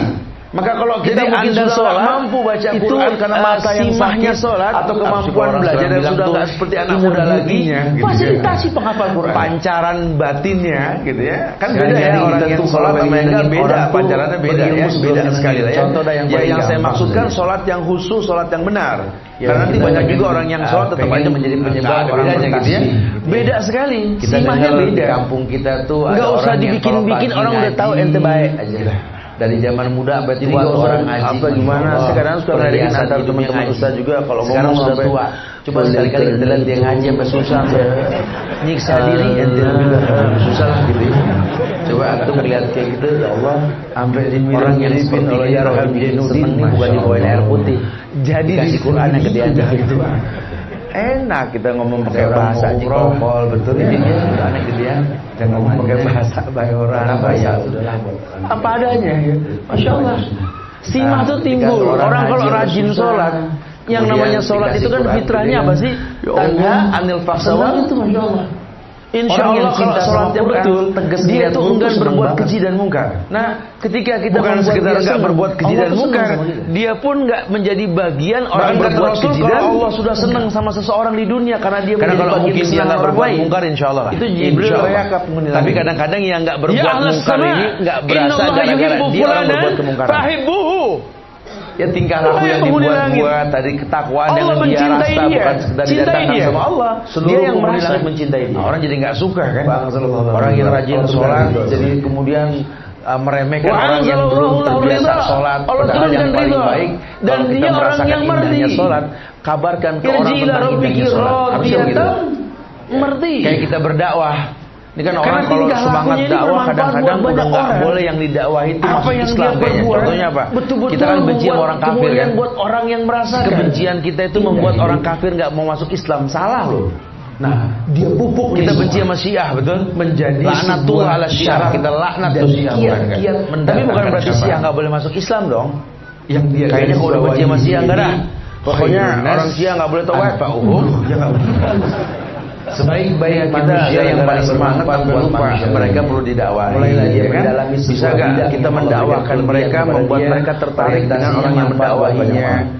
Jangankan Syiah, Yahudi saja boleh masuk Islam. Saya cuma berharap banyak orang yang kerja Yahudi masuk Islam. Dulu banyak Yahudi Madinah masuk Islam. Barang yang saya jual, saya berharap Nabi hijrah mendakwakan mereka banyak sekali. Ini yang suka kita lupa. Kadang-kadang kebaikan yang kita lakukan membuat warna yang tidak menerima warna lain dan lainnya. Padahal Allah ciptakan beragam, seuban dita'arufu. Berkarakter bermodel-model untuk bersatu kenapa? Dengan Islam. Karena kita nggak seperti lebay memberikan manfaat buat masyarakat. Orang di daerah dingin dengan kostum dinginnya masuk Islam tentang manfaat ukurannya ibadah misal insan dan lain sebagainya. Orang di daerah yang panas dengan karakter pakaian musim panasnya tapi tetap syar'i manfaat kita beribadah dengan tentu berbeda. Kita patungan uang, cara berbicaranya, kita mulai cari di mana marbot-marbot yang masih tradisi menjelang ibadah. Karena kan berbeda-beda ya. Kayak kita sholat id itu ini banyak yang salah nih ibu khususnya ibu ya. Orang menganggap sholat id itu katanya sunnah. Karena kita punya ciri khas di negeri kita ini kalau kita bermanfaat itu masak-masak. Apa nih kira-kira orang yang berbeda siapa yang masak? Coba dahulukan mereka. Banyak ada hadis yang bilang lihat ini kita jangan cuma Idul Fitri makan dulu baru supaya Islam lebih melekat. Cuma nggak memberanikan sahabat. Bu pada nggak sholat kita tahu di antara teman-teman kita yang dulu nggak sempat kita ini hatinya menangis. Bapak aja salah itu salah.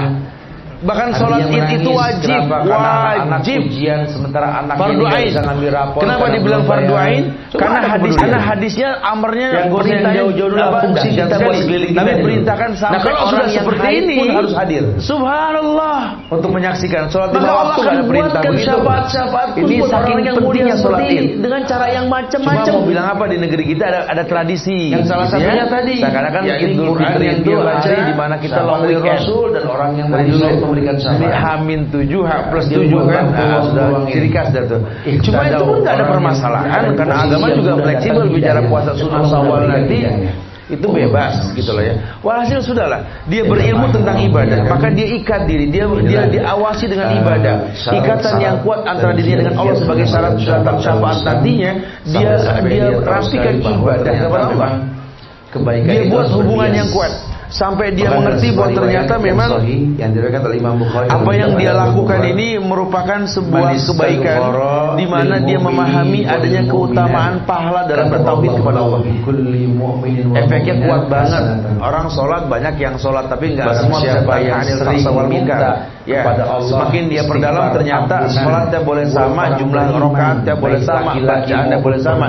Tapi kalau ikatan sama Allahnya berbeda, hasilnya beda. Tetapkan buat orang ini. Antum jangan merasa sudah husu dengan angkat tangan bareng merem. Allah. Ya. Islam itu kita diperintahkan percaya orang Islam lainnya yang mungkin beda pemahaman, beda berantem, tapi dia orang Islam dan dia beriman. Cuma saudara ngaku juga kan. Ya kayak kalau dan doa yang transparan itu absus salam bainakum. Ucapkan salam sama bayar.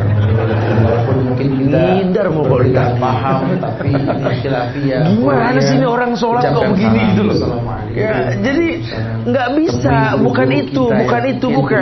Allah sudah katakan wa atahum taqwahum. Kita nggak sama mungkin kalau walladzina tadau zadahum hudan wa atahum bulan Rajab, bulan bagus, temui mereka. Aku yang mendatangkan ketakwaannya. Kenapa? Rutinitas ibadah dia lakukan. Sesuatu yang dibutuhkan bulan Ramadan. Dia merutinkan sholat karena dia tahu indahnya sholat.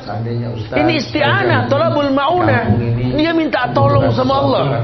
Hidupnya selalu minta tolong dan dia tahu tidak ada yang layak diminta tolongi kecuali Allah. Khaliqu kulla syai' wa huwa ala kulli syai'in wakil. Karena masih banyak. Karena Allah yang mencipta, Allah yang mencukupi.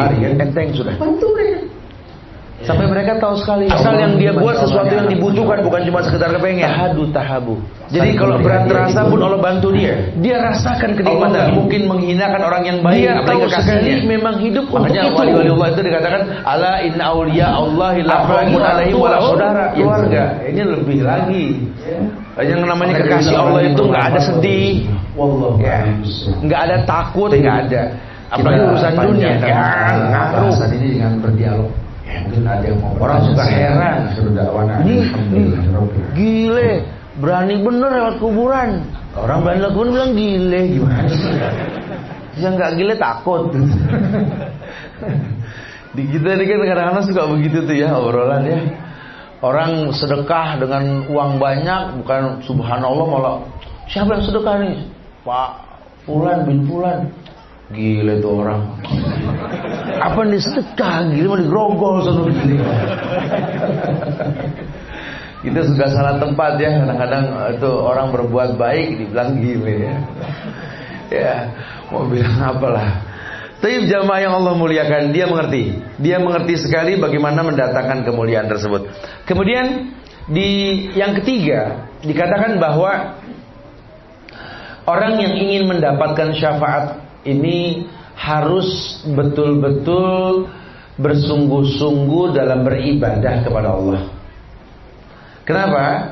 Karena kesungguhan itulah yang menjadi penyebab datangnya hidayah, datangnya syafaat. Kita ngaji, ini kita ngaji kan kita beribadah. Bagaimana ngaji ini kita bisa bersungguh-sungguh. Memang saya tuh butuh ngaji. Ya, saya butuh belajar. Saya butuh memiliki lingkungan supaya saya enggak jadi strangers ya, di tengah al-ghuraba lah gitu ya. Enggak menjadi orang asing di tengah orang asing gitu loh. Ya, karena kan apa ya, banyak orang yang udah syar'i tapi merasa terintimidasi dengan keadaan. Padahal sih cuma dia doang yang berasa begitu. Keadaan gak mengintimidasi dia. Contoh, orang laki sudah ngerti hukum. Waqsus sawarib waful liha. Tipiskan kumis, panjangkan janggut. Ini orang suka salah paham nih masalah begini. Kayaknya wakil sunnah banget kalau udah berjenggot gitu ya. Antum tuduh ana, antum nggak lihat nih, apa urusannya? Nggak ada urusannya, gitu ya. Nggak lihat nih. Empu gandring juga bewok. Tapi kalau bakal buat bukti begitu bukan, itu bagus. Antum sudah bagus sekali. Tapi antum harus mengerti, itu amr, sebuah perintah kewajiban, bukan untuk sebuah kesombongan, ya. Maka diperintahkan seperti itu. Ya dia pakai, bukan tidak. Waqtus sawarib waful liha. Dia orang yang terkenal asik dalam bergaul sebelum ikut pengajian dan sudah berkumis berjanggut. Setelah ikut pengajian kita tanya, kok di rumah mulu sih nggak gaul? Teman-teman pada pengen ngobrol loh.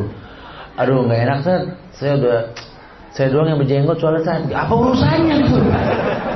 Gaul, jenggot nggak gaul gimana sih? Anda mendingan di rumah baca buku qala Allah wa qala Rasul. Jadi bagus. Tapi bergaul loh, tingkah laku kita perlu ada gitu loh. Ibu-ibu sekarang nggak mau kenal sama tetangga sih ya, nggak mau belanja sama tukang sayur, nggak enak cuma saya doang yang kerudungnya panjang. Itu ada loh. Orang menjadi asing di tengah sebuah kebaikan. Ini nggak boleh, di Islam nggak boleh seperti itu. Ya, akhirnya apa? Akhirnya orang nggak tahu kebaikan itu apa. Nah, contoh yang secara umum lah, kajian. Ini kita kajian sunnah dan diakui. Ini aparatur negara sudah mengerti tentang mulianya sunnah. Ya di atas di kementerian, pejabat sudah tahu indahnya sunnah. Bahkan hampir setiap perusahaan-perusahaan tambang yang besar di Indonesia ini menggiring ustadz untuk bisa menyampaikan dakwah kepada karyawannya. Sudah diterima, bukan tidak. Tapi kita masih kalah sama ahlul bid'ah yang bikin dosa pakai baliho. Baliho lo nggak tanggung-tanggung lo. Hadirilah peringatan ini, peringatan itulah gitu ya. Semoga dengan peringatan ini dalam tanda kurung, semoga dengan perbuatan bid'ah ini Allah muliakan kota kita. Amin. Semoga gitu ya. Bikin dosa pakai baliho. Masya Allah ya. Antum kajian sunnah, Qurannya jelas, hadisnya jelas, via broadcast biru lagi tulisannya sampai di mana di kajian susah kita baca. Seberapa susahnya sih Allah jamaah patungan dari 5.000 dah bisa lebih 10 baliho menuhin Tangerang nih. Kapolresnya sudah hebat lo, ngerti sunnah lo sini lo. Semoga Allah muliakan kepolisian Tangerang ini insyaallah. Masya Allah. Dakwah indah sunnah, salafun salih, ahlu sunnah wal jamaah. Kenapa mesti disembunyikan? Karena memang kitanya ini masih taklid. Kitanya masih ikut-ikutan, gak berilmu. Padahal kalau kita merasa nyaman dengan sunnah, tingkah laku kita ini mendakwahi mereka. Ya jadi jangan disibukkan dengan dakwah qala Allah wa qala Rasulnya. Itu mah kembali pada talenta, kemampuan dan ilmu. Kayak anak muda bilang, Ustaz, ana nih sungguh-sungguh nih masih bab mujahadah nih, sungguh-sungguh gitu ya. Ana sungguh-sungguh nih Ustaz. Ana udah kajian alhamdulillah nih Ustaz, udah 2 bulan nih Ustaz ana taubat. Oh, masyaallah. Dengan durasi kajian per minggu. Nah, berarti udah 8 kali ikut kajian dia. Sebulan 4 kali gitu. Alhamdulillah Ustaz. Ya insyaallah ana istiqomah Ustaz. Cuma memang ujian ana di orang tua Ustaz. Orang tua ana ini subhanallah Ustaz, ngajak ana berdebat mulu Ustaz. Ana enggak mau ngeladenin Ustaz. Cuma dia nembak ana depan umum mulu Ustaz. Akhirnya ana kepancing, terpaksa ana kuan ilmu ana Ustaz. Manjurus orang. Ana bilang sama orang tua ana, Pak, dengar Pak ya. Dan yang lain coba dengar ya. Qala Allah wa qala Rasul. Ana sampaikan dalil Ustaz. Mereka diam 1000 bahasa Ustaz. Tidak bisa berkata-kata Ustaz. Ana kalau begitu udah napas pindah ke hidung jadi sombong. Ana tinggal Ustaz pas orang tua ana enggak bisa ngomong. Pas dia tinggal orang tua ngomong ke yang ada di situ, omong apa ini? Ternyata orang tuanya nggak paham. Jadi dia ngomong itu berasa sudah betul, orang tuanya nggak paham yang diomongin. Kayak sekelompok anak muda ngedalamin Quran dan Injil berdebat sama pendeta. Pendeta sama anak tak, kalau udah anak ngomong tak, pendeta udah nggak ada bisa ngomong tak. Anak sih nggak ngarang kalau ngomong, anak ngomongin ayat-ayat Quran tak. Anak bilang sama pendeta itu dalam Al-Quran surat Al-Imran, Al-Baqarah ayat sekian. Kalau Allah, kalau Rasul, diem dia tak. Iya dia diem, dia nggak paham. Buru-buru belajar tajwid pendeta betul. Jadi ini yang suka salah. Justru dakwah yang paling indah tuh dengan tingkah laku gitu loh. Ketika engkau mendalami agama, kemudian tingkah lakumu menjadi baik dengan agama. Kenapa? Liyuzhirahu 'ala dini kulli. Karena Islam ini mewarnai. Orang yang tadinya bergaul, asik, punya talenta, punya anak buah, setelah dia masuk Islam, paham sunnah, kata Nabi apa? Aslim, taslam. Aslim, yu'tikallahu ajraka marratain, kan gitu. Ya kalau orang yang punya anak buah masuk Islam, untungnya dua, Islam dirinya, Islam anak buahnya kan. Menjadi orang yang Masya Allah. Bahkan dalam sebuah riwayat dikatakan bahwa sebaik-baik kalian adalah yang paling baik ketika zaman jahiliyah. Tetap manusia punya kelebihan. Nah ketika Islam sampai, terwarnai dengan Islam harusnya. Bukan malah Islam malah merusak dirinya. Ini yang paling banyak ini orang merasa memiliki ketakwaan tadi, bukan Allah yang mendatangkan. Makanya orang yang berdoa dengan jam terbang yang lama, orang yang baru ini berbeda sekali. Ya, berbeda sekali. Ya, butuh aplikasi lah. Sholat juga sama, nggak bisa orang baru tobat terus khusyuk, bohong. Allah sudah mengatakan alam ya'ni lil ladzina amanu an takhsha'a qulubuhum li dzikrillah wa man nazzala minal haq. Justru kehusuan itu datang karena waktu.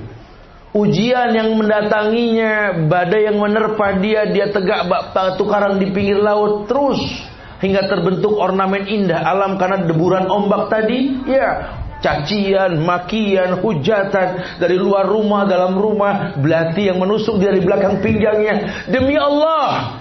Tapi dia yakin sekali, la yukallifullahu nafsan illa wus'aha. Sudahlah dia tahu sekali, karena hubungan yang baik sama Allah berat rasa. Sudah dikatakan, hufatil jannah bil makari wa hufatin nar bisyahwah. Berat rasa. Kadang ujian kita dari sahabat-sahabat kita sendiri, dari keluarga sendiri, kadang orang tua sendiri, kadang anak-anak kita, betul? Ya, Masya Allah, bukan ringan. Makanya wajar kalau Nabi itu ngelihat orang baik lagi di atas keranda mayat, kata Nabi mustarikh, wa mustarah alaih. Ini orang baik yang diistirahatkan dari penatnya dunia. Mustarikh. Ya, kita kalau ngeliat di Arab tuh kalau orang-orang soleh meninggal, Allah mustarikh. Ini orang diistirahatkan sama Allah dari penatnya dunia ini, mustarikh. Masya Allah. Ya, kita kalau sholat mayat kan mayat diusung tuh dari depan tuh bisa kita ngeliat tuh, mustarikh. Orang yang betul-betul diistirahatkan dari penatnya dunia. Ya, dia mujahadah. Dia betul-betul dia bersungguh-sungguh, adanya kesungguhan dalam beribadah kepada Allah. Dia tahu sekali bahwa hidayah yang dia inginkan pada setiap hal yang dia inginkan tidak mungkin datang kecuali dengan kesungguhan. Sehingga bagaimana caranya mendatangkan kesungguhan nih? Ngecas. Jadi baterainya full mulu gimana nih? Kita yang tahu itu berkait dengan naik turunnya iman kan? Naik dengan ketaatan, turun karena kemaksiatan. Kalau iman naik dengan ketaatan, bagaimana hari-harinya ini menjadi penyebab datangnya ketaatan? Ya macam-macam caranya, Anda yang mengerti. Apa hijrah dari tempat Anda tinggal, atau berteman sama orang soleh, ya, atau dekat sama masjid, menjadi sahabat Quran, atau apalah, ya, atau minta didoakan sama orang-orang tua, atau membuat sebuah momentum yang selalu mengingatkan dia pada kebaikan, supaya banyak bersyukur. Dia langsung ada uang sedikit, dia cari orang susah, dia ngeliat langsung ekspresi muka orang susah yang dikasih. Atau dia menjadi bagian dari bantuan orang susah, dari orang-orang yang ada. Walhasil dia buat sendiri. Sampai dia tahu sekali ternyata memang ini harus dimulai. Harus membuat tempat-tempat yang mendatangkan hidayah. Nah setelah dia tahu kesungguhan itu merupakan sebuah kemuliaan mendatangkan hidayah, baru kemudian dia menjadi orang yang tunduk patuh pada semua perintah. Jadi nggak langsung ya, nggak langsung orang itu bisa tunduk dan patuh, nggak langsung. Ya karena banyak nanti orang yang kadang-kadang tunduk kepada selain Allah. Contoh yang paling gampang lah tentang orang yang meremehkan sedekah dengan sesuatu yang haram. Antuna pernah mendengar dalam sebuah riwayat Bukhari dalam kitab Adabul Mufrad itu dijelaskan tentang orang yang masuk surga karena lalat dan masuk neraka karena lalat. Ya suka mendengar cerita ini kan.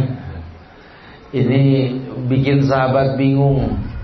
Maksudnya apa nih Rasulullah? Kata Nabi, marra rajulani ala qaumin lahu sanam. Dulu tuh pernah ada dua orang yang jalan menuju sebuah tempat desa, di mana desa tersebut itu memiliki patung yang dipuja, ya, sembahan yang dipuja yang besar sekali.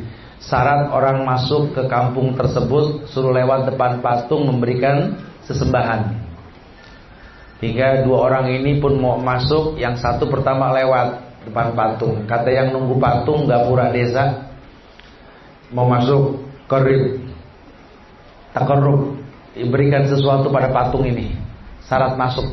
Nah kita ini hati-hati nih musim liburan nanti nih anak-anak datang ke pulau-pulau kayak Pulau Bali, pulau apa tuh, di mana nanti banyak situs-situs ya sejarah yang di dalam banyak kesyirikan. Mau masuk harus pakai baju hitam putih kotak-kotak atau taruh kembang kemboja atau apa gitu. Itu semua bentuk kesyirikan, syarat yang nggak diperbolehkan. Ya makanya saya suka bilang juga, orang pengen sembuh dari Allah syaratnya beli kambing syirik. Apalagi sampai penyakit dioper ke kambing, lebih syirik lagi. Ya, ini kan banyak di kita banyak ya. Makin gede kambingnya makin banyak penyakit yang keluar katanya. Tangkap penyakit, set, lempar ke kambing, set. Kata kambing, salah aku apa sih? Terus suruh potong makan tuh kambing sama penyakit gitu ya. Itu nggak ada, itu sudah nggak ada. Kita minta sembuh dari Allah.